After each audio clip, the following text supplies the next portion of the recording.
Bullying, peer pressure, and abuse. You don't have to face it alone. Bullying isn't always obvious, and peer pressure doesn't always look like someone forcing you to do something. Sometimes it's humiliation, threats, isolation, drugs, sexual pressure, online abuse, or being made to feel like you have to become someone else to belong.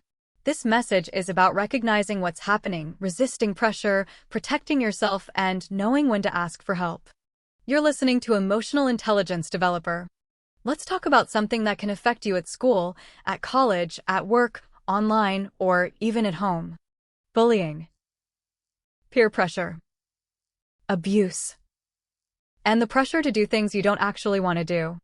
Sometimes you know something is wrong, but you're scared to speak. Maybe you're worried people will call you weak. Maybe you're afraid the bully will find out. Maybe you think nobody will believe you. Or maybe you've convinced yourself that you just have to deal with it. You don't. Let's talk about it. 1. First, understand what bullying actually is. A bully isn't simply someone you don't get along with. Bullying can involve repeated behavior intended to hurt, intimidate, humiliate, control, or isolate someone. It can be physical. It can be verbal. It can happen through social exclusion. It can happen online. Someone might constantly insult you, threaten you, spread rumors about you, make fun of your appearance, target your weaknesses, damage your belongings, or encourage other people to turn against you. And sometimes bullying isn't loud at all. It can happen quietly. A group deliberately excludes someone. People laugh when they walk past. Someone keeps making little comments. And everyone pretends nothing is happening. That can still hurt. 2. Why do some people bully others? There isn't one explanation for every bully. Some people may be trying to gain power or status. Some may be copying behavior they've experienced themselves. Some may be dealing with insecurity, anger, or problems in their own lives. Some may simply enjoy controlling or humiliating other people. But here's something important. Understanding why someone behaves badly doesn't excuse it. You can understand someone's problems without accepting their behavior. And you don't need to diagnose a bully to know that what they're doing is wrong. 3. Acknowledge what's happening. This can be harder than it sounds. Sometimes you tell yourself, it's nothing. They're just joking. Everyone gets picked on. I need to toughen up. But ask yourself what is actually happening. Are you afraid to go somewhere because of someone? Are you changing how you dress because you're worried about being mocked? Are you avoiding school? Are you hiding bruises or injuries? Are you constantly checking your phone because you're afraid of what someone has posted? Are you being pressured to do things you don't want to do? Are you becoming anxious, withdrawn, or isolated? Don't ignore those signs. You deserve to take your own experience seriously. 4. Peer pressure can look harmless at first. Nobody has to physically force you to do something. Sometimes it's simply, come on. Everyone's doing it. Don't be boring. You want to fit in, don't you? And suddenly you're being pressured to drink, use drugs, steal something, fight someone, have sex, send an intimate photograph, skip school, join in bullying someone else, or do something dangerous just to prove you're part of the group. That's pressure. And you're allowed to say no. 5. You don't have to prove yourself by hurting yourself. This is something I want young people to remember. You don't become stronger because you can tolerate more harmful behavior. You don't become mature because you're willing to take drugs. You don't become brave because you're willing to fight. And you don't become popular because you're willing to do something that makes you uncomfortable. If someone says you need to hurt yourself, risk your safety, or compromise your values to belong, that's not friendship. That's pressure. 6. You can resist without fighting. Sometimes people think resisting a bully means confronting them physically. It doesn't. Your first priority is safety.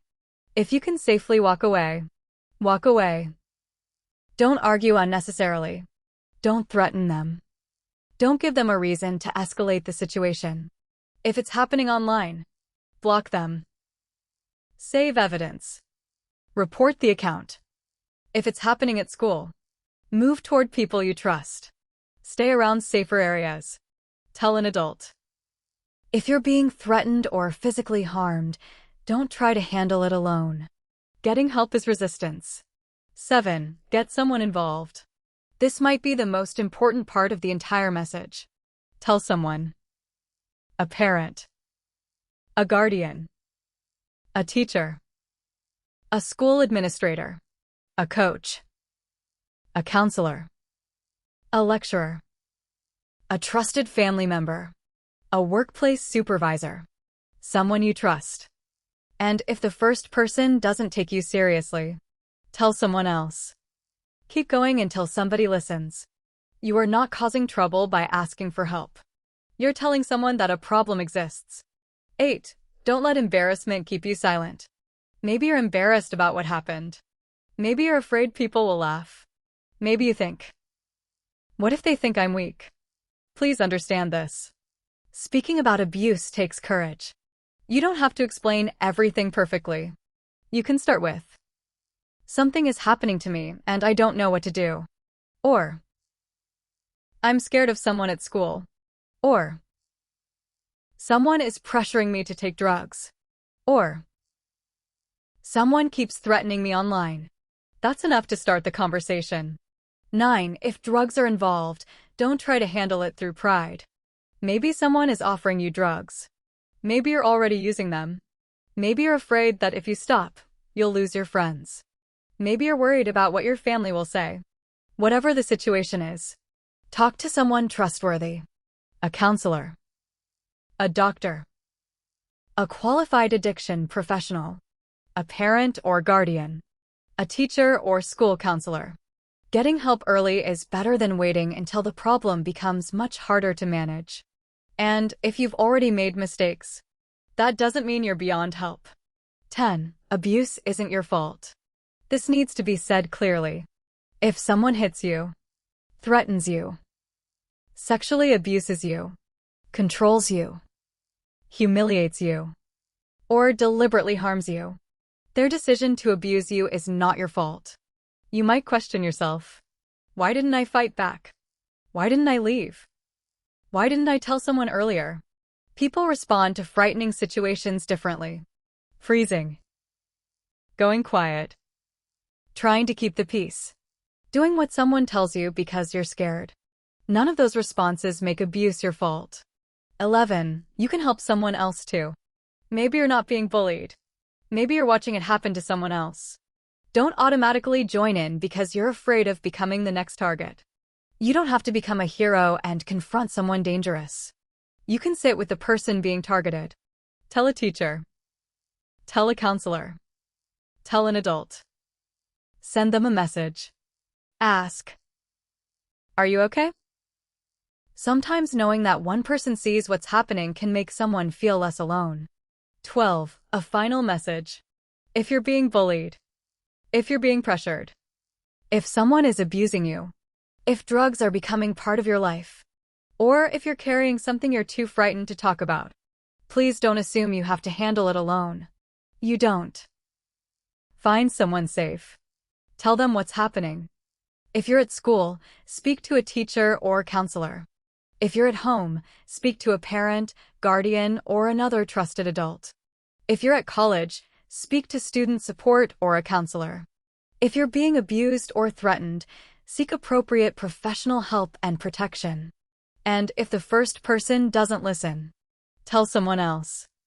Keep speaking. Because silence can make a problem feel bigger. But speaking gives other people a chance to stand beside you. You don't have to be fearless. You just have to take the next safe step. And remember, asking for help isn't weakness. Sometimes it's the strongest thing you can do.